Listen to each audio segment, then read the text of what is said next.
welcome back to my channel. I hope you are all doing well. In this video I am using three of the most gorgeously cute silicone moulds I've probably ever had at Christmas. Now these are gnomes. If you know me, you know I love gnomes. These were sent to me by one of my friends, my Instagram and YouTube subscribers, Vivienne. Now Vivienne actually won my 50,000 subscriber giveaway, and when she received her package she asked if she could send me something back. Of course I said there was no need, but you know, she wouldn't take no for an answer, and this is what I got. They are so adorable. She sent me a huge box of stuff. Super grateful. Let's go.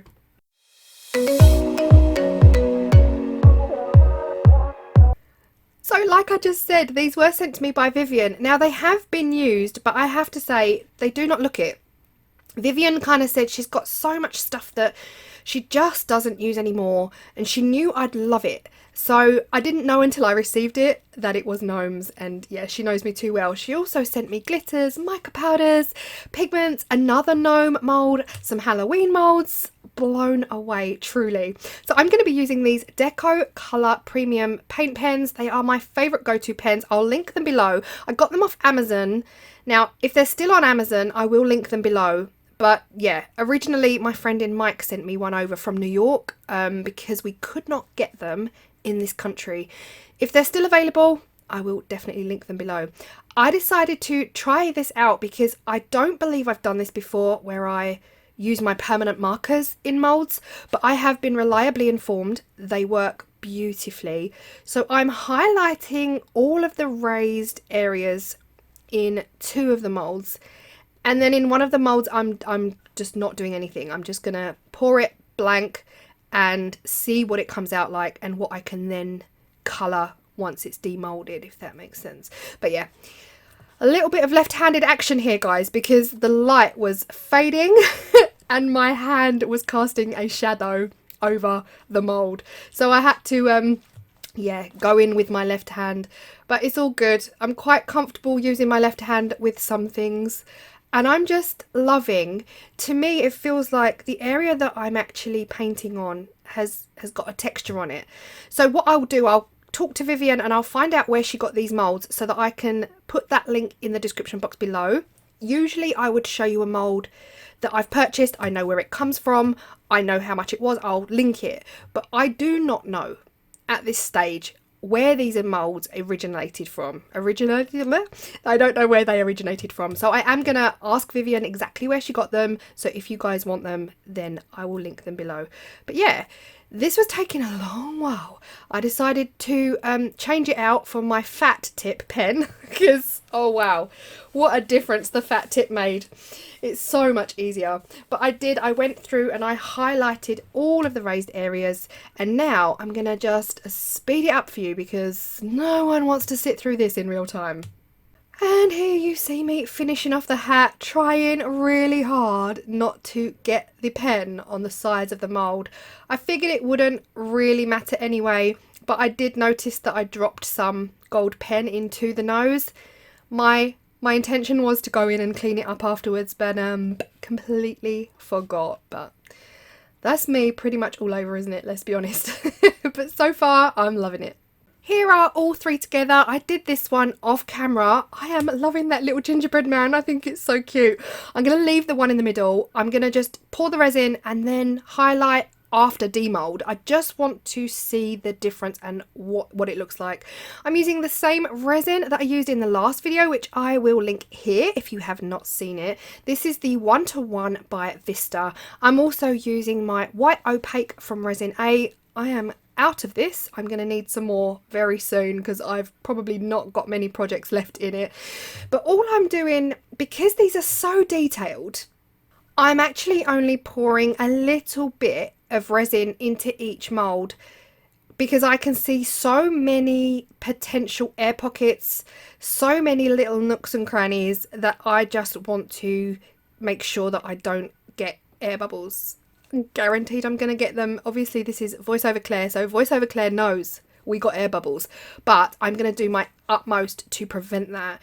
And and I'll be able to share that with you and what I would have done differently next time. So all I'm doing here is pouring a really thin layer of resin, and then I'm going to pick them up and manipulate them like this. There's so little resin in there, I'm not worried about it pouring out over the edges. So I'm just going in, I'm kind of stretching the mould a little bit, pulling it apart, squeezing it a little bit, just so that all of that resin goes down into all of those nooks and crannies.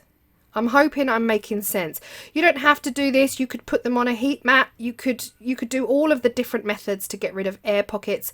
But I'm just conscious because there's so much detail in these moulds and I don't want to mess it up. So I do pretty much the same thing to all three, and you can just work out where the detail is, and yeah, you can see what I'm doing. I'm manipulating them, hoping that the resin will seep down into. And I give them a shimmy and I give them a shake as well, because again, I don't know if that will help, but you got to try. So after all the squishing and the squeezing and the shimmying and shaking, I ended up just filling them to the very top with the remaining white resin. You can see some air bubbles have surfaced here. They ended up popping themselves because they were so big, and they've just come out of all of those tiny little detailed crevices that are in these moulds. And then it was just a case of waiting 24 hours to see what these come out as. So at this point, I'm going to ask you, what would you use these for? They've got no holes for hangies, so you can't hang them on a tree. You can, of course, hang them on a tree if you drill holes, but they've got no hangies. My initial thought was to create napkin ring detailed pieces. Does that make sense? Napkin rings. So I was thinking to myself, if I had some basic napkin rings at this point, I would set them in the back so that they cure in the resin, because I think that would be a really cute idea. But what would you do? Let me know in the comments. This is 24 hours later and I was so excited.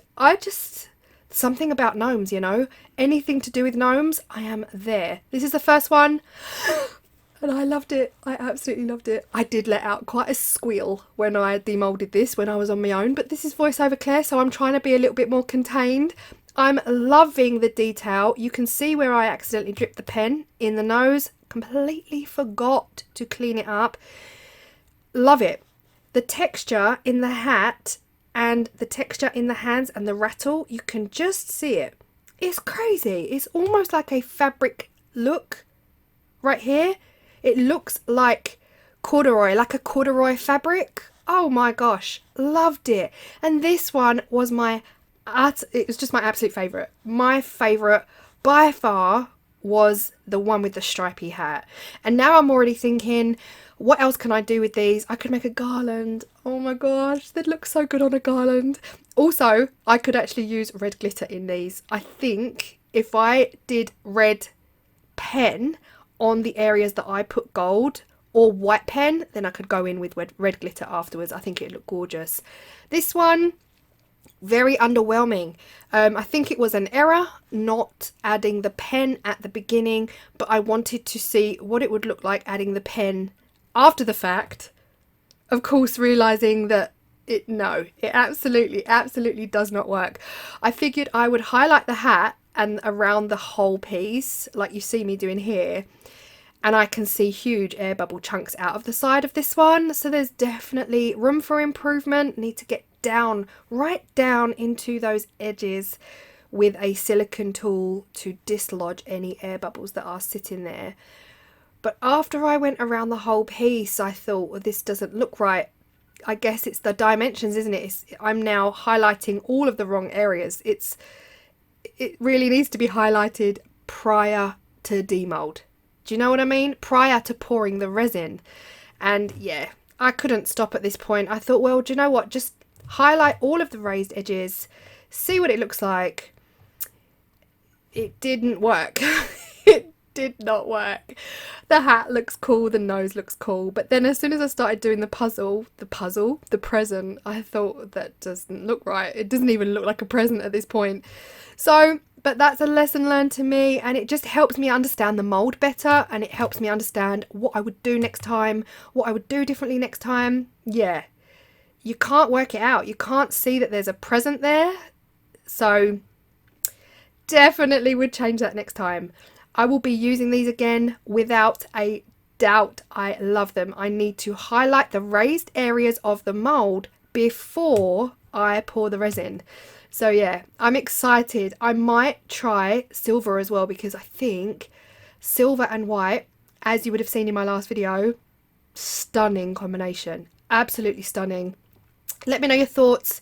You could also dust the mould with mica, chameleon powders, chameleon flakes, mica powder, any colour, you know, and really, really make it your own. But thank you so much, Vivienne, for sending me these. I have loved them and I cannot wait to try them again. I'm going to try and get hold of some napkin rings so that I can create a whole set of napkin holders, because I think these would be perfect for it.